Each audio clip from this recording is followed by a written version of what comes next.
There is a decision waiting for you. You don't have to make it today. Maybe not for another 10 years. But when the time comes, you will sit down, probably at a kitchen table, probably with a cup of coffee, and you will make a choice that will affect every single month of the rest of your life. The choice has a name. It's called your Social Security claiming age. And depending on which answer you pick, it will either be the best financial decision you ever made in retirement or a quiet, irreversible mistake worth more than $150,000. Meet Gary and Ellen. Gary and Ellen are both 62. They live in a suburb of Indianapolis. Gary spent 34 years as a high school principal. Ellen worked as a dental hygienist for 28 years before cutting back to part-time. They have $340,000 in retirement accounts, a paid-off house, and 2 adult kids who call on weekends.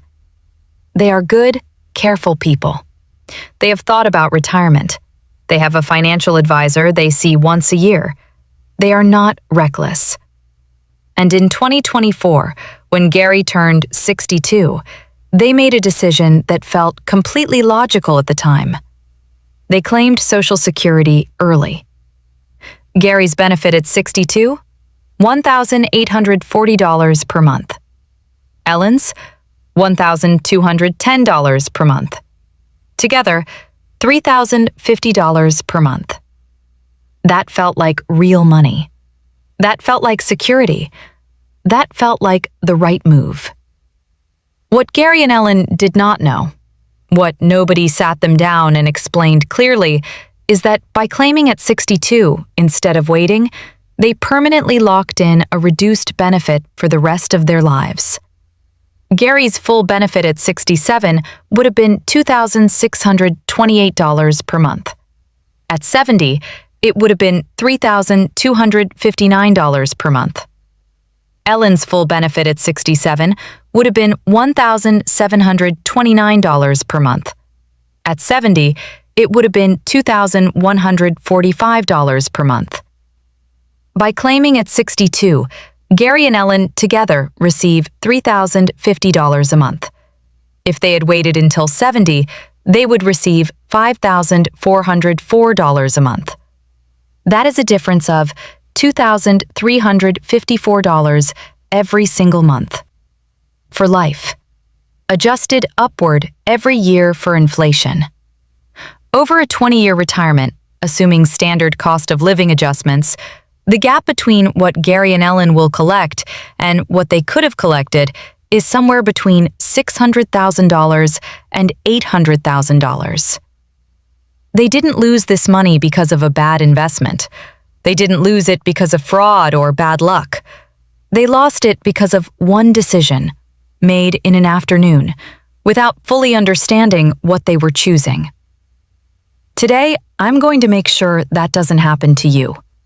By the end of this video, you will understand exactly how Social Security benefits are calculated, exactly what you gain by waiting, and what you lose by claiming early, and exactly how to find the break-even point that determines the right answer for your specific situation. This is the most important retirement income decision most Americans ever make. Let's get it right. Before we talk about timing, you need to understand what Social Security actually is and how your benefit is calculated. Because most people have only a vague sense of this, and vague understanding leads to bad decisions.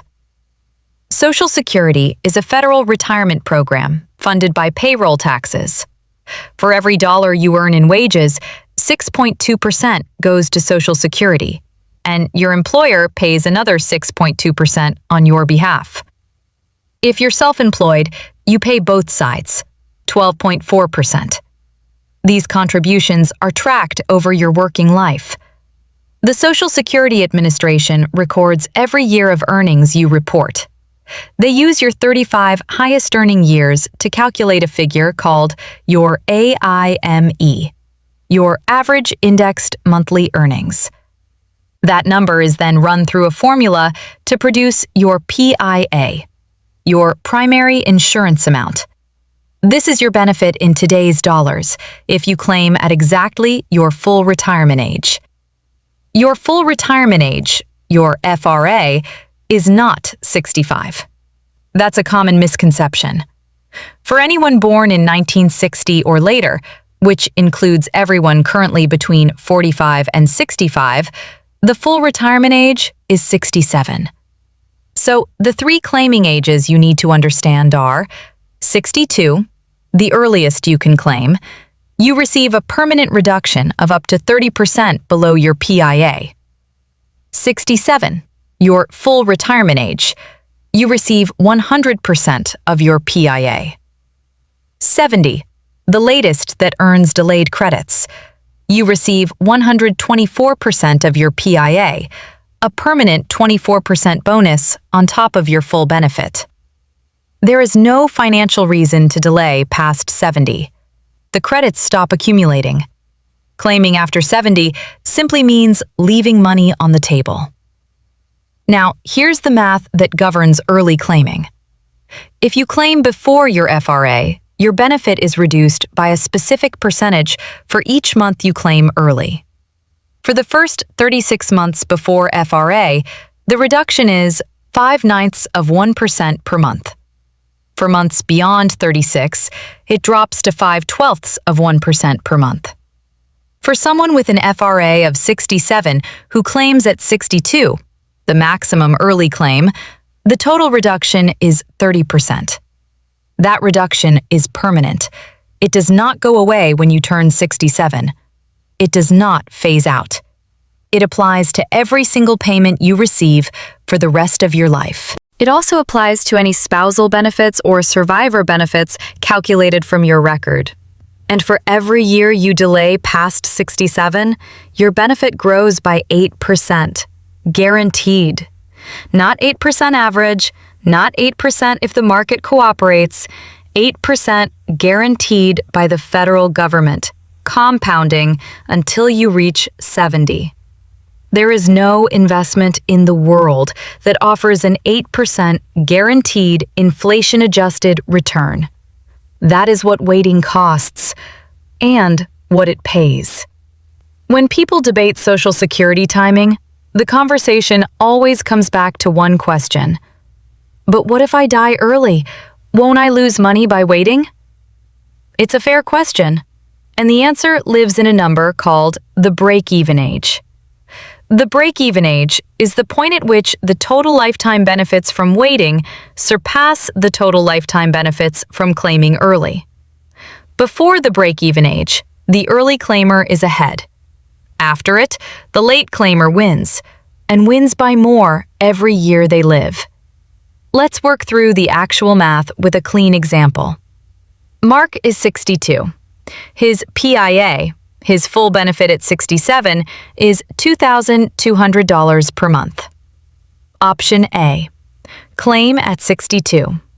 Benefit, $1,540 per month, 30% reduction. Between 62 and 67, Mark collects 60 months times $1,540 equals $92,400. Option B. Claim at 67. Benefit, $2,200 per month. Mark collected $0 between 62 and 67. Mark in option B needs to make up that $92,400 gap with his higher monthly payment. Monthly advantage of option B, $2,200 minus $1,540 equals $660 per month. Months needed to break even, 92,400 divided by 660 equals 140 months equals 11.7 years. Break-even age, 67 plus 11.7 years equals age 78.7. If Mark lives past 79, waiting to 67 pays more over his lifetime. If he dies before 79, claiming at 62 was the better financial choice in pure dollar terms. Now let's run option C. Claim at 70. Option C. Claim at 70. Benefit: $2,728 per month. 124% of PIA. Between 62 and 70, Mark collects $0. Between 67 and 70, Mark forfeits. 36 months times $2,200 equals $79,200. Total foregone by waiting from 62 to 70, $92,400 plus $79,200 equals $171,600.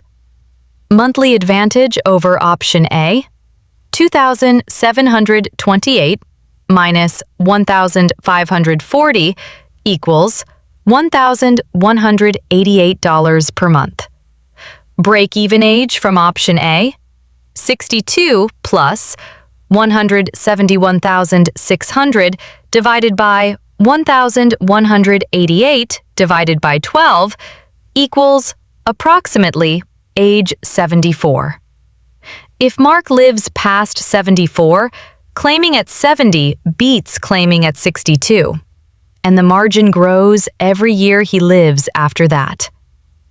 Monthly advantage over option B: 2,728 minus 2,200 equals $528 per month. Foregone from waiting: $79,200. Break even from option B: 70 plus 79,200 divided by 528 divided by 12 equals approximately age 82.5. So the decision map is this. If Mark dies before 74, claiming at 62 wins. If Mark dies between 74 and 82, claiming at 67 is roughly optimal. If Mark lives past 82, claiming at 70 produces the highest lifetime total. Now ask yourself, how long do you expect to live? The average American man who reaches age 62 today will live to approximately 83. The average American woman who reaches 62 today will live to approximately 86. The break-even for waiting to 70 is 74 for this scenario.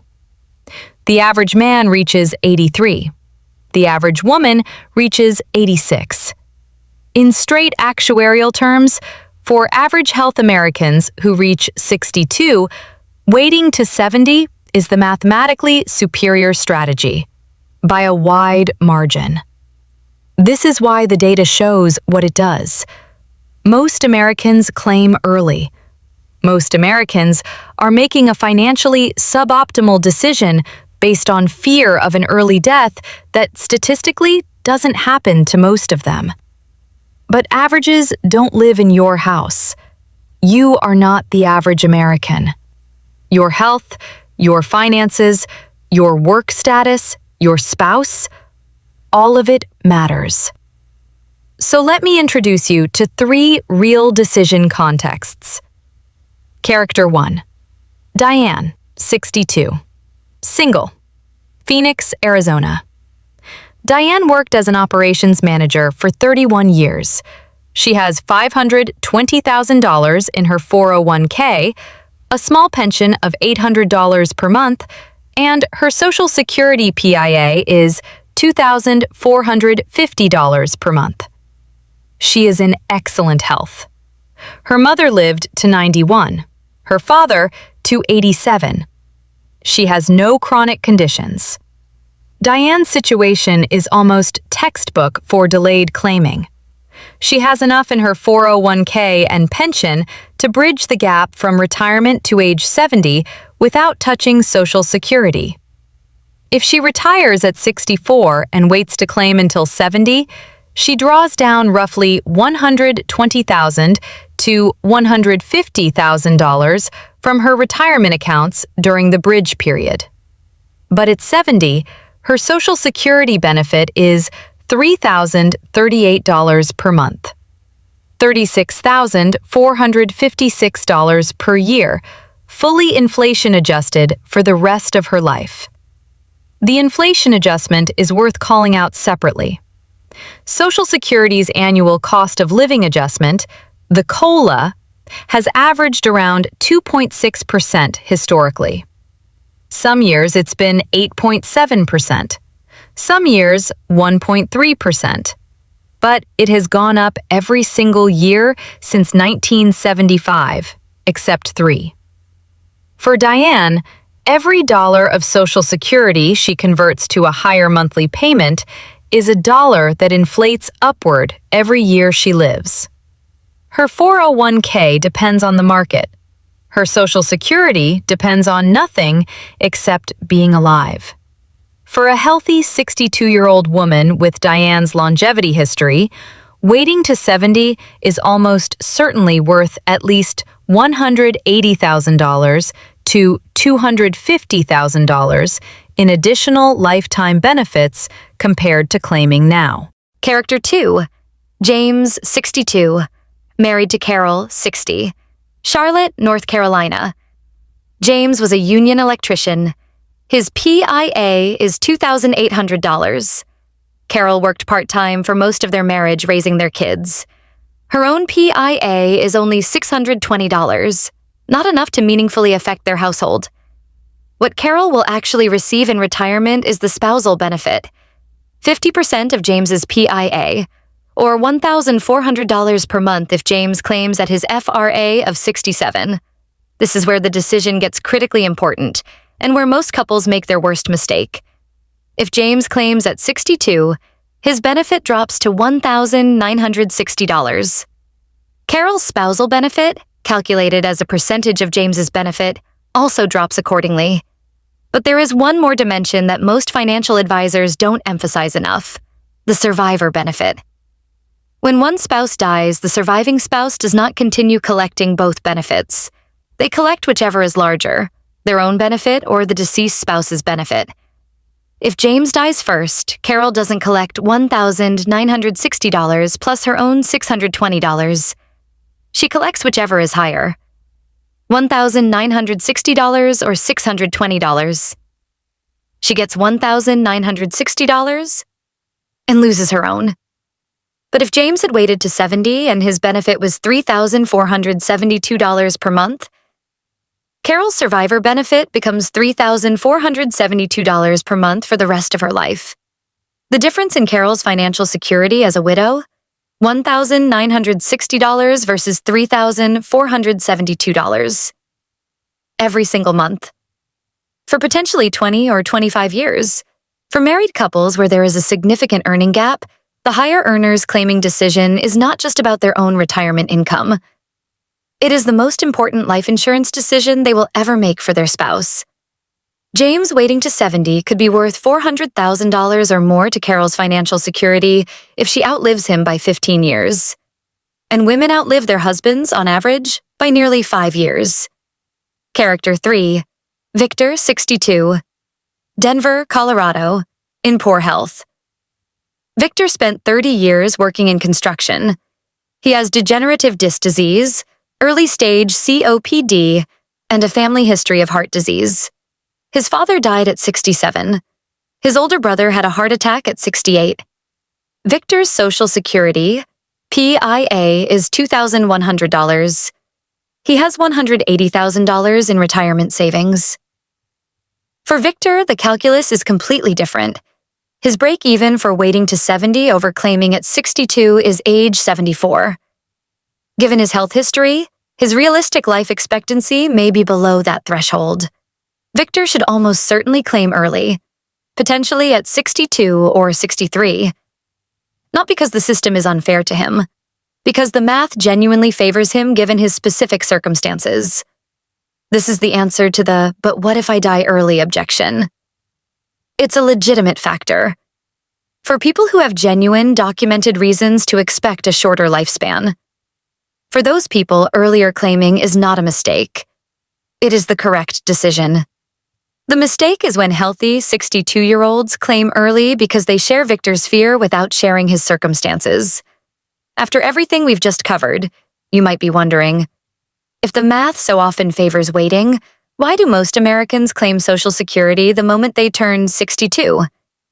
The answer is 5 persistent myths that sound logical on the surface but fall apart under scrutiny.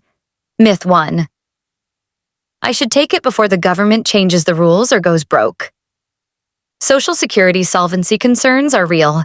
The Social Security Trust Fund is projected to face a funding gap around 2033 if Congress makes no changes. But funding gap does not mean bankrupt or zero benefits. Even in the worst-case scenario without congressional action, the program could still pay approximately 77 to 80 cents on the dollar in benefits. And Congress has changed Social Security rules before. In 1983, they raised the retirement age, increased the payroll tax, and made benefits partially taxable. But they did so gradually and grandfathered people already in or near retirement.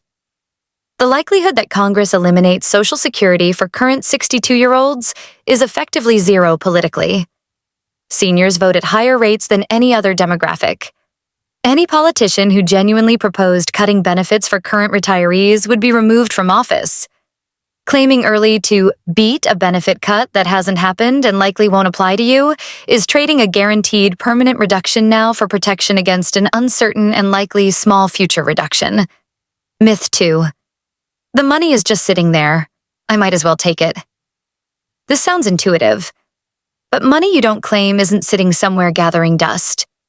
Your delayed credits are generating an 8% annual return in the form of a larger future payment. That is not sitting there. That is working harder for you than almost any investment you could make with the cash. Myth 3. I need the income. I can't afford to wait. For many Americans, this is genuinely true. And in that case, claiming earlier is the right choice because the alternative is financial hardship or debt. But for people who have retirement savings, a 401k, an IRA, a pension, there is a strategy called bridge income. You draw down your retirement accounts to live on from 62 to 70, delaying Social Security the entire time. Then at 70, your larger inflation-protected, guaranteed Social Security payment effectively replaces what you were drawing from savings. You spend down some principal to buy a higher lifetime annuity that the government guarantees and inflates every year. For most people with meaningful retirement savings, this trade is favorable. Myth 4. My financial advisor said to take it at 62. This one is difficult to say, but important. Many financial advisors, particularly those who manage investment portfolios on an asset under management basis, have a subtle financial incentive to recommend you claim Social Security early. Here's why. If you delay Social Security and live on your investment portfolio for 8 years as bridge income, you draw down that portfolio. A smaller portfolio generates less management fees. Most advisors are not consciously steering you wrong, but the incentive structure exists. A fee-only fiduciary advisor who does not earn a percentage of your assets under management is far more likely to run objective Social Security timing analysis for you. Myth 5. It doesn't really matter that much. The difference is small. We've already done the math. The difference between claiming at 62 versus 70 for an average earning married couple can exceed $600,000 in lifetime household benefits. The survivor benefit impact can add another $200,000 to $400,000 in security for the surviving spouse. This is not a small decision. This is, for most Americans, the single largest financial decision of their retirement. Larger than most investment choices, larger than most housing decisions. It deserves at least as much thought. If you are married, your Social Security decision is not one decision. It is 2 coordinated decisions that interact with each other in powerful ways. The general framework for married couples comes down to 3 principles. Principle 1. The higher earner should almost always wait as long as possible. The higher earner's benefit determines the survivor benefit. In the scenario where the higher earning spouse dies first, the survivor inherits their benefit permanently. Maximizing the higher earner's benefit is the most powerful form of longevity insurance a couple can buy. This is especially true given that the higher earner is often the husband, and women statistically outlive their husbands by an average of nearly 5 years. Principle 2. The lower earner can often claim earlier to provide income during the bridge period. If the couple needs some income between retirement and age 70, the lower earner can claim at or near their FRA without sacrificing the survivor benefit significantly. The lower earner's benefit will eventually be replaced by either their own benefit or a spousal/survivor benefit, whichever is greater. Principle 3. Spousal benefits have their own timing rules. A spouse cannot claim a spousal benefit until the primary earner claims their own benefit. This creates coordination decisions, particularly in situations where the primary earner wants to delay, but the spouse wants to access spousal income now. There used to be strategies called file and suspend that allowed this coordination. Many of those were closed by Congress in 2016, but the restricted application strategy is still available in limited circumstances for people born before January 2nd, 1954, meaning it's aging out of relevance for new retirees. Your situation should be evaluated based on current rules. The married couple optimum, in terms of expected lifetime household total, is typically lower earner claims at FRA or slightly before. Higher earner waits until 70. This produces the maximum monthly income from 70 forward and the maximum survivor protection.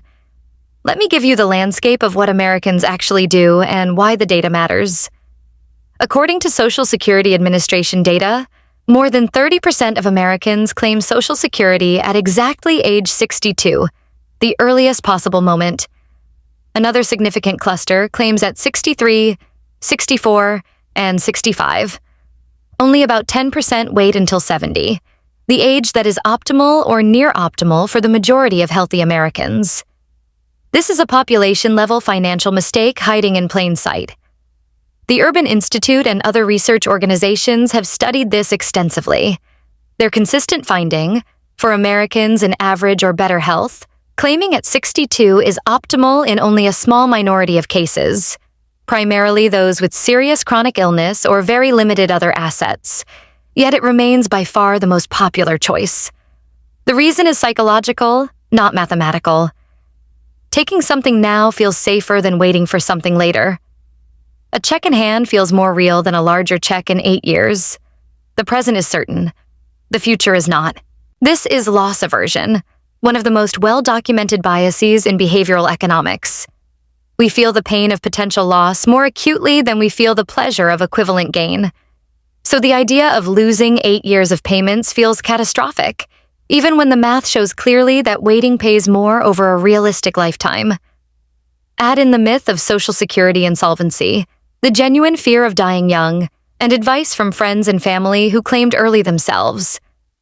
And the pull towards 62 becomes almost gravitational. The antidote is not just information.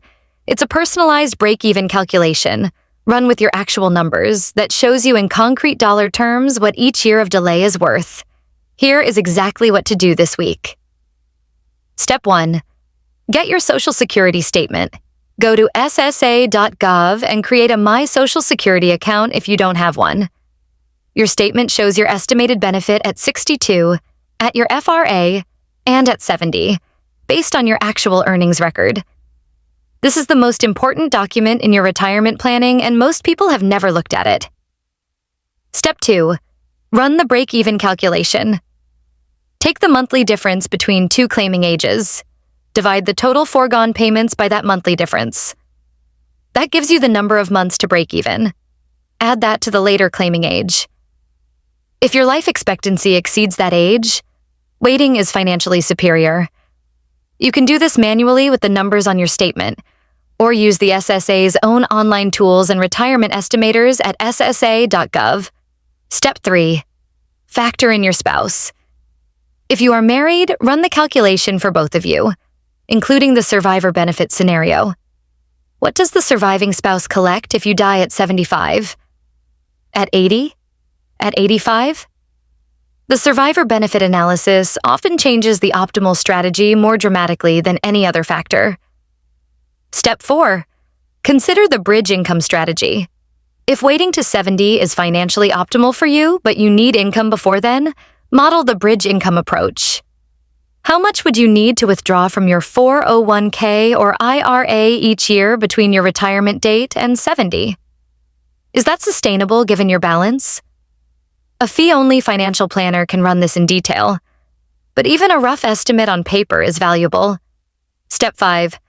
Make the decision intentionally. If you do the math and decide to claim at 62, that is a legitimate choice for legitimate reasons. The goal is not to force everyone to wait. The goal is to make sure that when you sit down at that kitchen table with a cup of coffee and make this decision, you are doing it with open eyes. Not out of habit, fear, or myth. Let me come back to Gary and Ellen. They're real. Their choice is made. The permanent reduction is locked in. They cannot undo it. But here's what matters now. Gary and Ellen have adult children in their 40s. Those children may be watching this video right now. And those children are still inside the window where the decision hasn't been made yet. You are the version of Gary and Ellen who still has time. The Social Security claiming decision is the most underrated, most misunderstood, and most consequential retirement income choice available to ordinary Americans. It requires no special account, no investment knowledge, no financial sophistication. It requires only understanding one thing, that patience, real, deliberate, uncomfortable patience, is worth between $150,000 and $600,000 to the average American household. Most people spend more time researching a refrigerator purchase than they spend on this decision. That imbalance costs them more than any appliance ever could. Go to ssa.gov this week, pull your statement, run the numbers. Look at the difference between 62 and 70. Look at the survivor benefit column for your spouse. Put the actual dollar figures in front of you. Then make the decision deliberately, on your terms, with your eyes open. That's what financial security actually looks like. Not the income you start collecting at 62. The income you design now, for the version of you at 75, at 82, at 88, who is still alive and still needs every dollar to be working as hard as possible. The decision is yours. But now you know what it's actually worth. If you found this useful, do well to join the family. Subscribe if you want content that does what most financial content doesn't. Actually shows you the numbers behind the decision, not just the decision itself.